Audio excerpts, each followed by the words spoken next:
Et bonjour! Aujourd'hui on se retrouve pour une nouvelle vidéo. Comme je vous l'ai déjà dit, pour moi septembre c'est l'automne et l'automne c'est Monster High. Fan de Monster High depuis que je suis gamine, j'ai grandi avec la G1 et j'ai découvert la G3 en vieillissant.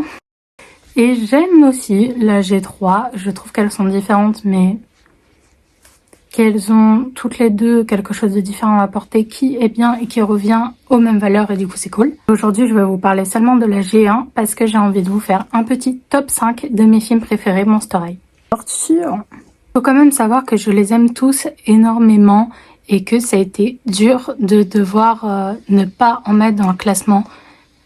Je les aime vraiment tous mais il a fallu que je fasse un choix et un classement. En top 5 nous avons Scaris, la ville des frayeurs. Pourquoi Scaris? Sachant que je pense que beaucoup ne vont pas l'avoir en préféré comme film. Mais moi, c'est parce que mon personnage principal, quand j'étais petite, et c'est toujours le cas dans la G1, c'est Claudine. Et j'ai kiffé avoir un film qui parle d'elle, de ses rêves, de sa passion, de ce qu'elle a envie de faire et de qui elle est. Et en plus, Scaris, c'est censé être Paris. Moi, je suis française, donc...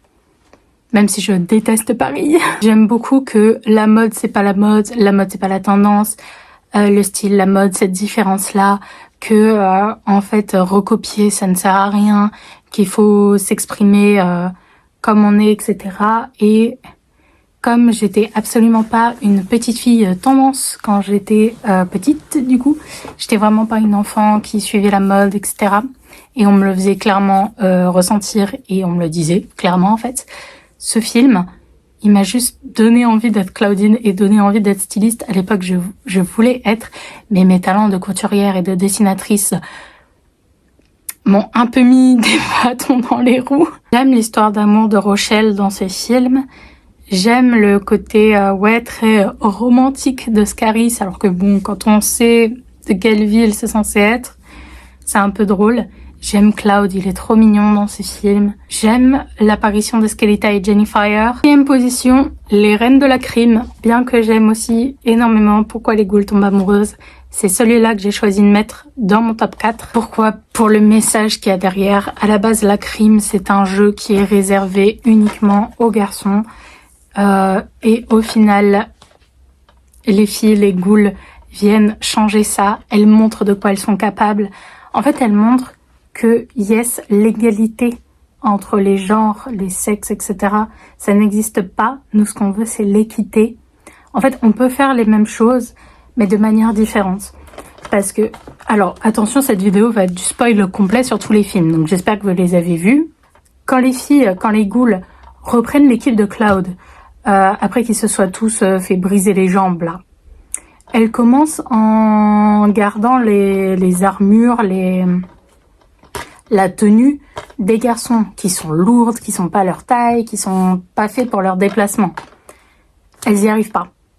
Au bout d'un moment, elles se disent tiens, nous on est des ghouls en fait, donc on va faire comme des ghouls, donc comme des filles dans l'univers Monster High. Et elles commencent à mettre des tenues qui sont faites à leur taille déjà principalement. Laguna, qui est clairement un monstre marin, se sert de ses pouvoirs de monstre marin. Abby se sert de ses pouvoirs de glace, alors qu'avant elle le faisait pas forcément. Et en fait, elles se rendent compte que en étant elles-mêmes et en jouant sur ces trucs-là, eh ben, elles arrivent à faire aussi bien, voire mieux, que les garçons qui étaient dans l'équipe d'avant. Et pour autant, en fait, pour moi, c'est clairement un film grave féministe et grave, féministe en fait. Et ça montre que, ouais, en fait, j'aime beaucoup ce truc-là de... au premier abord, on pense que c'est la première fois que des filles jouent à la crime. Et pourtant, c'est faux parce qu'on nous introduit Rebecca Steam. Et ça montre bien comme aujourd'hui, nous, les femmes d'aujourd'hui, on n'est pas les premières à se battre pour notre cause. C'est juste qu'on le voit beaucoup plus parce que les réseaux sociaux, maintenant, la modernité fait que... Mais on avait des Rebecca Steam aussi avant qui nous ont permis de nous dire bah si elles ont pu le faire, nous aussi on peut le faire. Et c'est le genre de film quand tu vois petite ou petit qui te qui te construisent totalement et qui te permettent de rêver en grand. Bah pareil, là on a l'apparition de Rochelle aussi, Rochelle qui est incroyable. Pour le coup, je pense que Les Reines de la Crime, ça doit être le film préféré Monster High de beaucoup de fans. Troisième position, La Bête de l'île au crâne. Pareil, là, ça doit en surprendre beaucoup parce que je pense pas que ce soit un film qui ravisse autant de fans.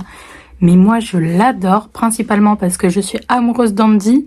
Donc, La Bête de l'île au crâne, je l'adore, ce type. Même le côté vacances sur une île un peu mystérieuse et tout. J'aime le début du film aussi où Cléo essaye de rivaliser avec Dracula et Cloud qui gagnent plein de prix, etc.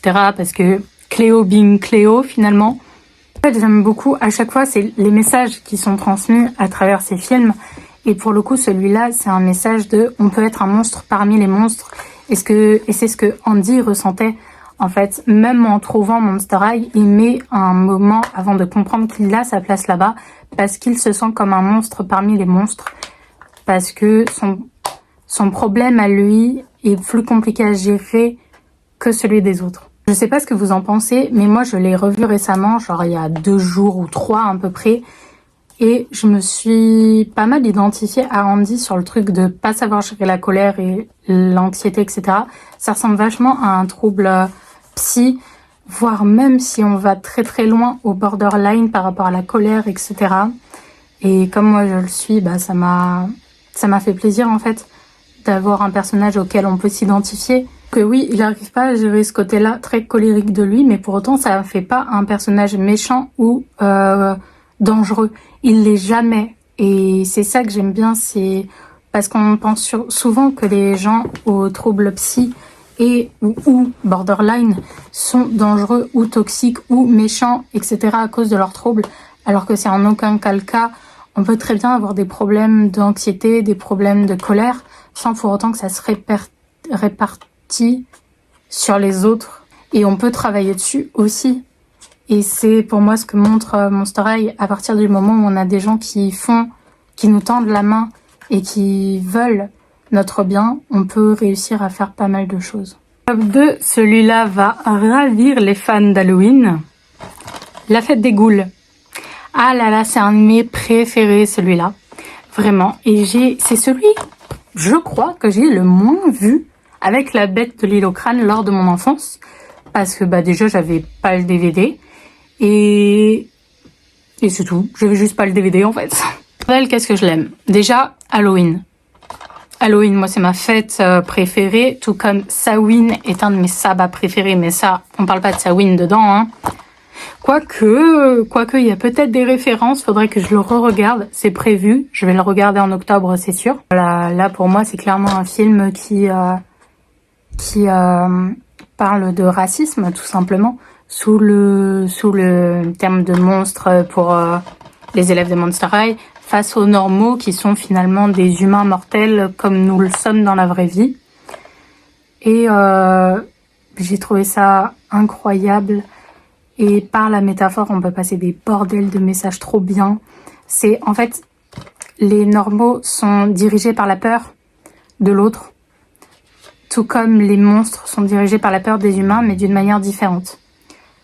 Les normaux ont peur et donc veulent chasser les monstres, alors que les monstres ont peur et veulent du coup se cacher d'eux, des normaux. Et au final, ils finissent par se rendre compte que les deux camps ont peur de l'autre sur base de stéréotypes, de clichés qui n'existent pas forcément, et ils apprennent que la fête d'Halloween à l'origine dans le film, c'est une fête où normaux et monstres se réunissaient pour célébrer ensemble et pour fêter leur amitié, leur paix respective, etc.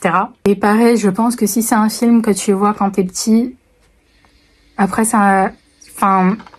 tomber dans le racisme après, je sais pas comment c'est possible. Ça peut, hein, attention, parce que c'est aussi très métaphorique et que ça reste un film. Mais moi, je sais que les films Monster High, ils m'ont élevé, ils m'ont éduqué d'une manière, mais totalement sublime en fait. Quand c'est métaphorique, ce sont des monstres face à des normaux. Enfin, mon top 1. Est-ce que vous pouvez le deviner en commentaire? Allez-y, mettez sur pause et essayez de deviner en commentaire sans tricher. c'est Bouillork, la comédie musicale de Monster High. Et c'est pour cette raison qu'elle est en première position. Parce que je suis une fan de comédie musicale.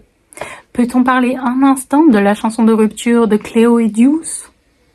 Qui n'a pas pleuré devant cette scène en la découvrant étant petit ou petite? Je vous le demande. Pas tombé sous le charme de Pharao et n'aurait pas voulu une bordelle de poupée à son effigie? On le demande encore. Enfin, encore une fois, c'est une vidéo spoil, attention, hein. Mais la fin, où Astronova vient à Monster High en tant qu'élève, et on la voit au téléphone avec Apple et Raven de Ever After High. On veut tous le crossover, là. Pourquoi il n'est pas sorti, ce bordel de crossover? De rien, pareil, il y a quand même quelques messages qui sont transmis dans ce film. Par exemple, le mariage arrangé, voire forcé, hein, carrément, entre les familles de pouvoir. Par exemple, y a un moment où, à la base, le père de Néphera et Cléo veut marier Néphera au fils Ptolémée. Donc, on le découvrira plus tard, Pharaon.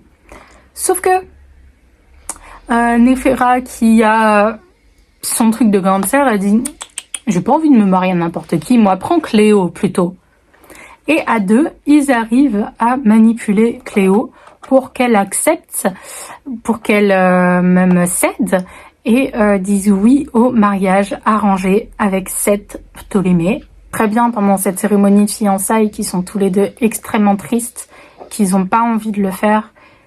Et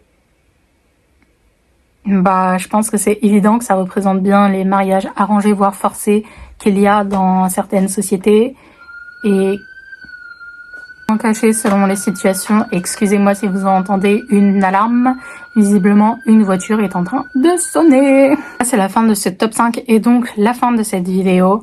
J'espère qu'elle vous aura plu. N'hésitez pas à me donner votre top 5 de vos films Monster High préférés. Peut-être faire aussi un top sur mes personnages préférés, ça pourrait être cool. En attendant, je vous dis au revoir, prenez soin de vous et à la semaine prochaine.